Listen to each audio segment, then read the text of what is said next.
Welcome Sages, it's me, Jack the Wise. For those of you that watched my other videos, which I think that there won't be a lot, you'll notice that I used to say, Welcome Sages, my name's called the Wise or something like that. But from now on, it's Jack the Wise. Anyways, recently I bought all Warcraft Legends books, which are 5 in total. And for those of you that don't know, Warcraft Legends are manga anthologies that contain 4 or more stories. In the case of the 5th volume, short stories. I would call them canonical, but they're not important to the lore, so they may be or they may not be. The first volume was released in 2008, and the last one was in 2009. So for a year, these five volumes of actually not manga anthologies, although that's the term that you will be finding on the internet if you search for Warcraft Legends. For a year, they have been written by Richard Knack, Christy Golden, Troy Luther, Dan Jolly, and so on, and drawn by similarly known artists, but they may not be known artists to you or to Blizzard in general, because they have actually been hired especially for this job, and it also was in collaboration with DC Comics, or artists from DC Comics to be more precise. I call them comic books instead of mangas because although they have similar traits or characteristics like the mangas, I still see the Western, the comic book influences. I think it's impossible to not see them. I see a lot of cliches, and the art style, it indeed looks like it would come from manga, but I still consider them to be comic books. Maybe that's an old view I have, or a wrong one. You can tell me in the comments below. Maybe I'll make another video and we can discuss this. But anyways, going to Warcraft Legends. The first volume contains 4 stories, and the first one is called Fallen. I want to say that right from the beginning, we see an Azeroth painted in a more darker picture, a more grim universe. We see tragic stories being told here, and I think that we should see that more in the game. We have a few quest lines, but usually I think that they're overlooked by the comic looking nature of the game. And not only that, but even though it's called World of Warcraft and we have many tragic tales there, they're not really put in front of us. Instead, we have shallow stories, just like Sylvanas in BFA and Shadowlands. But anyways, I'm going off the rail here. Fallen is very grim from the beginning and shows Tauren drawn very in a very dark way, as well as other races in a much darker way, and that's something that I think World of Warcraft lacks many times. Fallen starts very powerful. It's a short story, but again very powerful, and it shows us a very dark story, basically. I'm repeating myself here, but it shows a very dark story of betrayal, pain, and death that could only be met within the Lich King's grasp. The story follows Strag on his undead journey to live again, only to be betrayed by his clan. And his story actually doesn't start here. It starts in another comic book series, Shadows of Ice, if I remember correctly. Don't quote me on that. And this is basically his continuation, his next chapter in the saga. We see Trag's wish to get rid of this curse of undeath and get back to his clan, only to be betrayed by his shaman, which he puts his trust into. The way the shaman betrays his trust and tries to kill him is that he will promise him that he will get rid of the curse of undeath, and puts him in a trance. Now they're both in a trance, the shaman and Trug. And after they're both in a trance, his clan comes to their location and kidnap Trug's corpse or whatever. Kidnaps him basically because he's still alive in some way, and they get him to a burial place where they want to burn him down.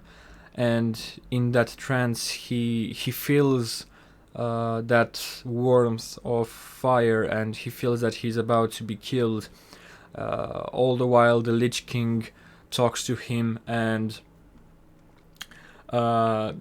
it tells him to escape, to kill everybody. And by the way, I'm sorry that the pictures are in a very low resolution. I don't know. These are actually pictures that I've taken from my book. It's a low quality video and low effort indeed. But anyways, back to the story. As soon as he hears the Lich King's voice, that tells him to slay them all, to escape and come to him, and so on, to follow his destiny and reveal his fate. He wakes up and he does that, even though he still has its own will. In the end, he escapes and kills his betrayers and wants to get to the shaman. But as he arrives to the shaman, he still sees him in his trance and decides not to kill him and let him die in his own trance in an ironic way. After that, he follows the voice to Northrend, deeper and deeper into the Lich King's territory. I really like this story, even though it's very short, and I don't think that if you read Shadows of Ice, maybe you're connected to him, maybe you feel some sort of connection and you care about him. But I think that in such a short story, we're not let as readers to get close to the characters and to actually care that much about them. And this is something that we will see throughout the entire Legends series. The stories are very short, and we don't have the time to create connections to the characters, so they become shallow. They become easy to read indeed, but you don't care that much about them. And I think that should have been the focal point for these stories, because they're not important characters at all for the story, like the big lore of World of Warcraft. Even though they are NPCs that you can find them through game, but it shouldn't be just the tragic tale being told. It also should be the character development. It also should be that we care for them. That's usually what happens when you read books. Still, it's a decent story. I really liked it, and it made me actually want to see what's happened next. This isn't where the story ends. This story will be continued throughout Volume 4, so it has 4 parts. And this is the case for some other stories that you will be reading from Legends. And I don't completely agree with this. I mean, I understand, but it seems to be a little bit of an anti-consumer move, because you want to buy a short stories book, comic book, whatever, manga, and you want to read those short stories, and maybe you don't want to, or you can't get all of them, or the first book and so on, and you get your hands on the third one, and then you see that there are stories that are continued from the first or the second book and so on. So this is something that I don't completely agree with. It seems that it goes against the design of the books, but who am I to judge them? Just a random YouTuber. But anyways, that's my channel, so I don't agree with it. Fuck it. The next story, it's called The Journey, and the story follows a party of heroes on their way to Underhaul to conquer the Scourge and cleanse the land. On their way, they meet with a former farmer that knows the lands very well and decides to join the heroes on their journey as a guide in exchange for a lot of money that would save the family from poverty. Here we can actually see why they said it's a manga. Their faces, their art style is actually very manga-ish, and when I first read that, I said to myself that this doesn't sound really like Warcraft, except for like Underhaul and in the Party of Heroes. But the way it looks, it doesn't really look like Warcraft. But anyways, I kept reading because it sounded interesting back then. And I also appreciate the fact that the Party of Heroes, basically it's us, the players. That's something that really stirred my curiosity to see what happens. The characters are well written, even if the story is clichéic a bit. There is even a dynamic relationship between an elf archer and a dwarf warrior. Again, reminiscent of Lord of the Rings and other tropes that we see through fantasy works. And as the farmer and the party get to Underhaul, they begin fighting the undead, but they also are in a very low number on their side, as the entire army of heroes departed and split in two, one taking the east and one taking the west gate. And the party in which the farmer was at that time was the last one to fight the Scourge, as the second party of heroes got killed. And after that, they got ambushed. The party of heroes did not expect this at all, and in a tragic way, everyone dies except for the farmer that manages to escape and gets saved by the warrior, the leader of the party, basically. Although the farmer escapes, he still gets bitten and drinks from the corrupted water, but he still manages to get home because he wanted to see his family for the last time, to talk to his wife and his children. As he gets there, he's happy that he's getting to see them one more time, but soon transforms into an undead and tries to get away from them, but it's too late. And the story ends tragically, basically because his son is actually the one to kill him, and it is saving the family. The father tells him that he's very proud of him and that he did the right thing, and we're left with that only panel left that shows the family staying near the body of their father.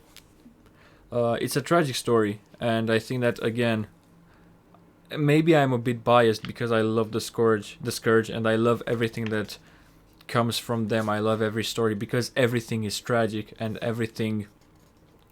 I don't want to say that everything is relatable, but everything is so well written when it comes to the Scourge.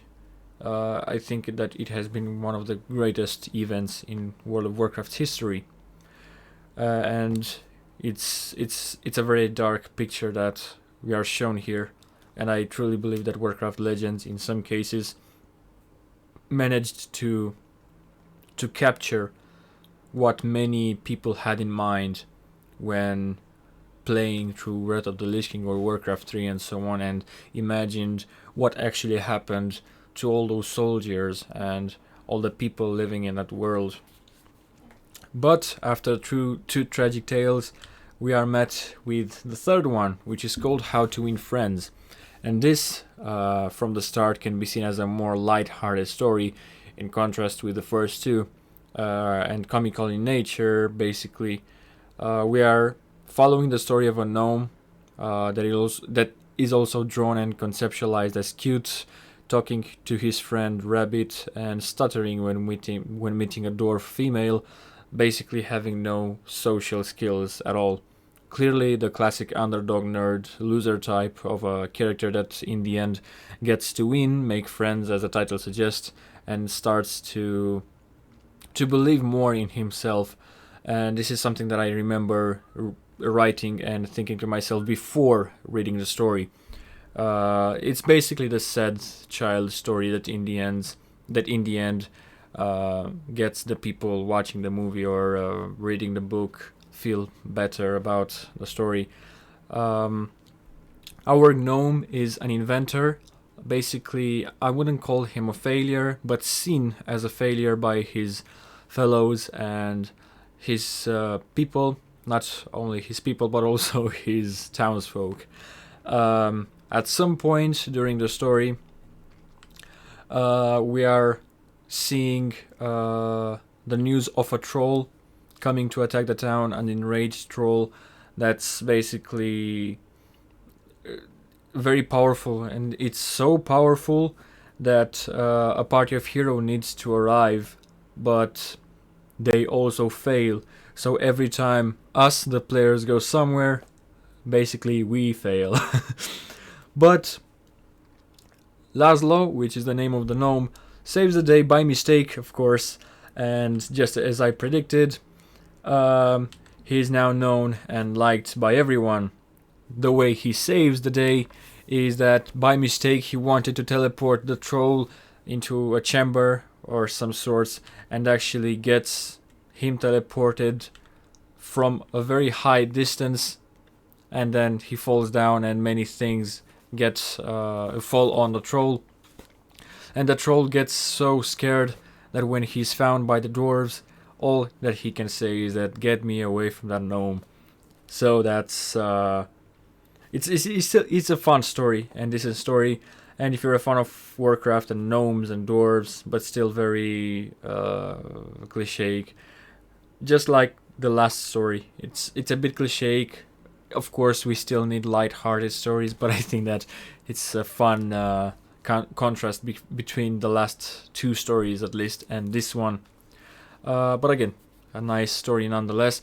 And I'm doing an injustice to the stories because when reading the first book and writing my reviews, I actually did not think that I would be talking about them and telling the story in short.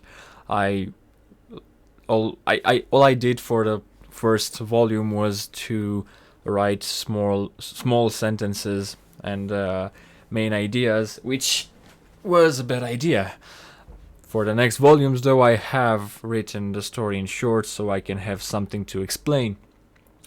But it's still a decent story, even though it might not sound like it. The next one and the last one is called An Honest Trade, and the story starts with a dwarf capturing an orc and telling him a story about another dwarf named Nori and his life as a blacksmith, but also about his son, Eli Blackfinger.